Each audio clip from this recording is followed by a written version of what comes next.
ছাত্রছাত্রী, বয়স্ক, বৃদ্ধ, পুরুষ, মহিলা সবাইকে সালাম জানাচ্ছি। আসসালামু আলাইকুম। শুরুতেই স্মরণ করছি মুক্তিযুদ্ধের লাখো লাখো শহীদ এবং গত জুলাই আগস্ট মাসে ফ্যাসিবাদের বিরুদ্ধে ছাত্র শ্রমিক জনতার অভ্যুত্থানে নিহত সকল শহীদকে। সবাইকে জানাচ্ছি আমার সশ্রদ্ধ সালাম ও গভীর শ্রদ্ধা। আরও স্মরণ করছি তাদের ফ্যাসিবাদী শক্তির বিরুদ্ধে লড়াই করে যারা আহত হয়েছে, পঙ্গুত্ব বরণ করেছে, চোখের দৃষ্টি হারিয়েছে, যারা 9 দফা নিয়ে দাঁড়িয়েছে, যারা 1 দফা নিয়ে দাঁড়িয়েছে, যারা দেশকে এক হিংস্র স্বৈরাচারের হাত থেকে বাঁচিয়েছে। কৃতজ্ঞ চিত্তে স্মরণ করছি আপনাদের ভাই বোনদের, আপনাদের সন্তানদের যারা এই বিপ্লবে অংশগ্রহণ করেছে। আমরা অন্তর্বর্তীকালীন সরকারের প্রথম 100 দিন অতিক্রম করলাম। আপনারা জানেন কি কঠিন এক পরিস্থিতিতে আমাদের দায়িত্ব গ্রহণ করতে হয়েছে। ছাত্র শ্রমিক জনতার অভূতপূর্ব গণ অভ্যুত্থানের পর ফ্যাসিস্ট সরকার প্রধান পালিয়ে গেলে দেশ সরকার শূন্য হয় সাময়িকভাবে। পুলিশ প্রশাসন এ সময় সম্পূর্ণ নিষ্ক্রিয় হয়ে পড়লে উদ্বেগজনক এক পরিস্থিতির সৃষ্টি হয়। স্বৈরশাসনে বিপর্যস্ত এই দেশকে আমাদের সবাইকে মিলে পুনর্গঠন করতে হচ্ছে। জুলাই আগস্ট বিপ্লবের পর আমরা এমন একটি দেশ হাতে পেয়েছি যার সর্বত্র ছিল বিশৃঙ্খলা। স্বৈরশাসন টিকিয়ে রাখতে আইন শৃঙ্খলা বাহিনীকে জনগণের মুখোমুখি দাঁড় করিয়ে দেওয়া হয়েছিল। বিপ্লব চলাকালে প্রায় 1,500 ছাত্র শ্রমিক জনতার শহীদী মৃত্যু হয়। আমাদের সরকার প্রতিটি মৃত্যুর তথ্য অত্যন্ত যত্নের সাথে জোগাড় করছে।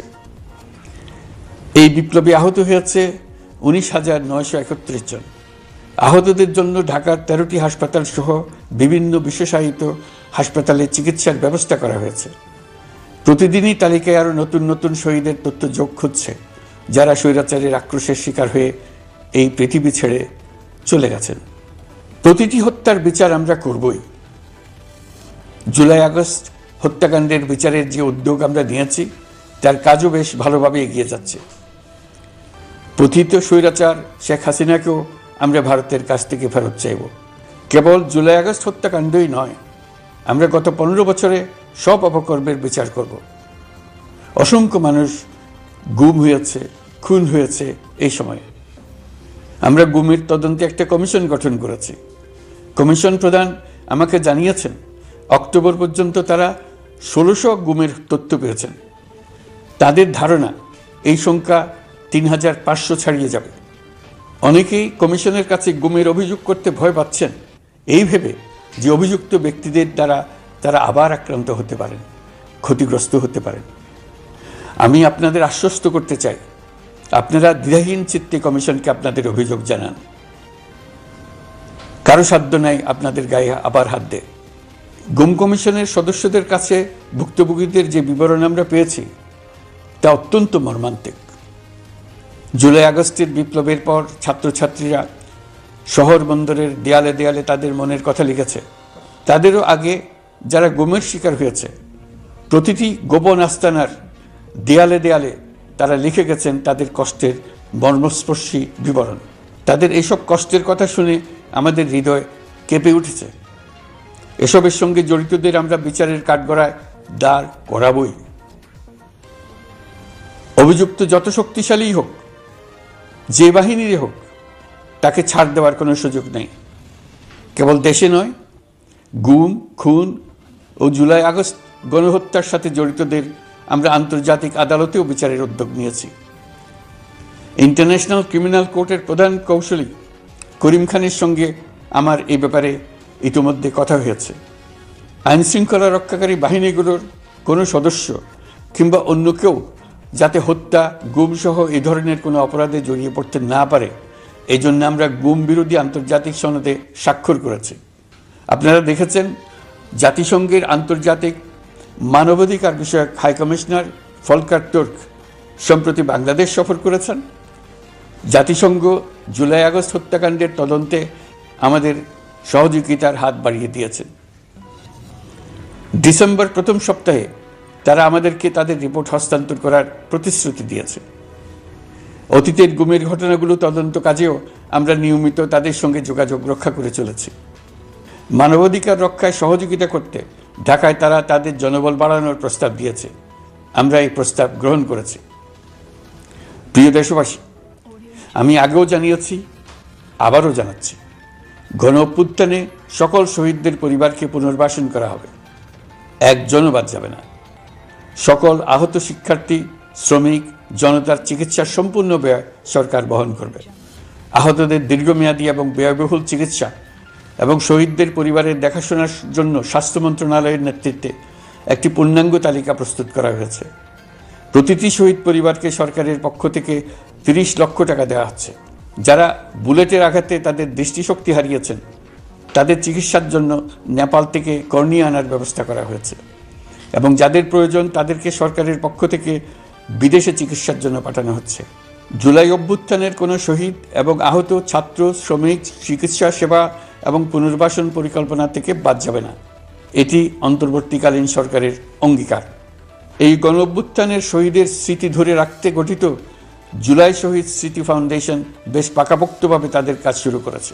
এই ফাউন্ডেশনকে সরকার 100 কোটি টাকা অনুদান দিয়েছে। এছাড়াও জুলাই আগস্ট বিপ্লবে শহীদ পরিবারের পুনর্বাসন ও আহতদের সর্বোত্তম চিকিৎসা নিশ্চিত করার জন্য সমাজ কল্যাণ মন্ত্রণালয়ের পক্ষ থেকে $5 মিলিয়ন একটি বরাদ্দ প্রস্তাব অর্থনৈতিক সম্পর্ক বিভাগের মাধ্যমে বিশ্ব ব্যাংকে পাঠানো হয়েছে। পতিত স্বৈরাচার পুলিশকে দলীয় কর্মীর মতো ব্যবহার করেছে। বাধ্য হয়ে তাদের অনেকেই গণহত্যায় অংশ নিয়েছেন। খুবই স্বাভাবিক প্রতিক্রিয়া হিসেবে তারা জনরোষের শিকার হয়েছেন। এতে তাদের মনোবল অনেক কমে যায়। আমরা পুলিশের মনোবল ফিরিয়ে এনে তাদের আবার আইন শৃঙ্খলা রক্ষায় কাজে লাগানোর চেষ্টা করছি। এক্ষেত্রে অনেক দৃশ্যমান উন্নতিও হয়েছে। আইন শৃঙ্খলা রক্ষায় বাংলাদেশ সেনাবাহিনীকেও কিছু নির্বাহী ক্ষমতা দেওয়া হয়েছে, যা পরিস্থিতির দৃশ্যমান উন্নতিতে সহায়তা করেছে। আমি আপনাদের সবাইকে ধন্যবাদ জানাই। কঠিন এই সময়ে আপনারা সবাই অপরিসীম ধৈর্যের পরিচয় দিয়েছেন। ধন্যবাদ জানাই দেশের রাজনৈতিক দলের নেতৃবৃন্দকে। তারা তাদের কর্মীদের শান্ত থাকার আহ্বান জানিয়েছে। প্রতিশোধ স্পৃহায় লিপ্ত হয়ে কেউ যাতে হানাহানিতে জড়িয়ে না পড়ে সেই আহ্বান জানিয়েছেন। আপনাদের সবাই এই আহ্বানে সাড়া দিয়েছেন। ফেসিবাদী শক্তি ভয় দেখিয়েছিল তারা ক্ষমতা ছাড়লে দেশে লাখ লাখ লোক মারা পড়বে। টানা 7 দিন পুলিশ প্রশাসন সম্পূর্ণ নিষ্ক্রিয়তা থাকার পরও ব্যাপক আকারে সহিংসতা এড়ানো গেছে। আমরা যখন দায়িত্ব গ্রহণ করি, বাংলাদেশ তখন সম্পূর্ণ অরক্ষিত একটা দেশ। এই সময় ধর্মীয় সংখ্যালঘুদের মধ্যে অহেতুক আতঙ্ক ছড়ানোর চেষ্টা করা হয়েছে। কয়েকটি ক্ষেত্রে তারা সহিংসতারও শিকার হয়েছেন। কিন্তু এটা নিয়ে যেসব প্রচারণা হয়েছে তা ছিল সম্পূর্ণ অতিরঞ্জিত। অল্প যে সমস্ত সহিংসতার ঘটনা ঘটেছে তার মূল কারণ ছিল রাজনৈতিক। কিন্তু এইসব ঘটনাকে ধর্মীয় আবরণ দিয়ে বাংলাদেশকে নতুন করে অস্থিতিশীল করে তোলার চেষ্টা করা হয়েছে। আপনাদের সবার সহযোগিতায় আমরা দৃঢ়ভাবে এই পরিস্থিতি সামাল দিয়েছি। আমাদের দায়িত্ব গ্রহণের 2 মাসের মাথায় দেশে দুর্গাপূজা উদযাপিত হয়েছে প্রায় 32,000 পূজা মণ্ডপে। দুর্গাপূজা উপলক্ষে নির্বাহী আদেশে একদিন অতিরিক্ত ছুটি ঘোষণা করা হয়, যা উৎসবের আমেজকে অনেক গুণ বাড়িয়ে দেয়। দুর্গাপূজাকে ঘিরে আমরা ব্যাপক নিরাপত্তা প্রস্তুতি নিই, যার ফলে দেশের হিন্দু সম্প্রদায় নির্বিঘ্নে তাদের উৎসব পালন করেছে। আমরা দায়িত্বে আসার পর যে অল্প কিছু ক্ষেত্রে তারা সহিংসতার শিকার হয়েছেন, আমরা তার প্রতিটি ঘটনার তদন্ত করেছি। শুধু হিন্দু সম্প্রদায় নয়, দেশের কোনো মানুষই যাতে কোনো রকম সহিংসতার শিকার না হয় সেই জন্য আমরা যথাসাধ্য চেষ্টা করছি এবং সবসময় সে চেষ্টা করে যেতে থাকব। আপনারা জানেন, চলতি বছর বাংলাদেশের বিভিন্ন অঞ্চলে 6টি বন্যা হয়েছে। আপনাদের সবার সহযোগিতায় আমরা এই বন্যা মোকাবেলা করেছি। বাংলাদেশের দেশপ্রেমিক সশস্ত্র বাহিনী বন্যা মোকাবেলায় জনগণের সাথে কাঁধে কাঁধ মিলিয়ে কাজ করেছে। বন্যা মোকাবেলা ও বন্যা পরবর্তী পুনর্বাসনের লক্ষ্যে বিশ্বব্যাংকের $250 মিলিয়ন অনুদান এবং স্থানীয় অনুদানের মাধ্যমে 100 কোটি টাকারও বেশি অর্থ সংগ্রহ করা হয়েছে। বন্যার ফলে অনেক জায়গায় ফসলহানি হয়েছে, ব্যাহত হয়েছে পণ্য সরবরাহ শৃঙ্খল। বন্যা পরবর্তী সময়ে বাজারে শাকসবজি সহ নিত্য প্রয়োজনীয় পণ্যের দাম বেড়েছে, ফলে আপনাদের কষ্ট হয়েছে। নিত্য পণ্যের দাম সহনীয় পর্যায়ে রাখতে আমরা যথাসাধ্য চেষ্টা করছি। বাজারে ডিমের সরবরাহ বাড়ানোর জন্য আমরা 9.5 কোটি ডিম আমদানির অনুমতি দিয়েছি। এই জন্য প্রয়োজনীয় শুল্ক ছাড়ও দেওয়া হয়েছে। মধ্যস্বত্বভোগীদের দৌরাত্ম্য কমিয়ে ডিমের উৎপাদকরা যাতে সরাসরি বাজারে ডিম সরবরাহ করতে পারে সেই উদ্যোগও নেওয়া হয়েছে। মানুষ যাতে স্বল্প মূল্যে কৃষিপণ্য কিনতে পারে সেজন্য রাজধানী সহ বিভিন্ন স্পটে সরকারি কিছু পণ্য বিক্রি করা হচ্ছে। টিসিবির মাধ্যমে 1 কোটি নিম্ন আয়ের ফ্যামিলি কার্ডের মধ্যে 57 লাখকে স্মার্ট কার্ডে রূপান্তরিত করা হয়েছে।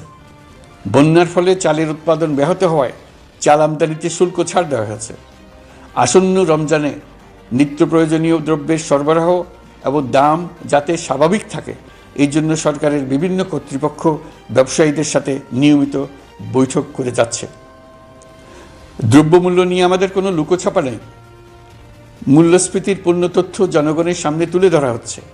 মূল্যস্ফীতি রোধে উচ্চ সুদের হার নির্ধারণ সহ একাধিক নীতিগত সিদ্ধান্ত নেওয়া হয়েছে, যার মধ্যে রয়েছে শস্য আমদানিতে এলসি সীমা অপসারণ এবং সরবরাহ চেইন।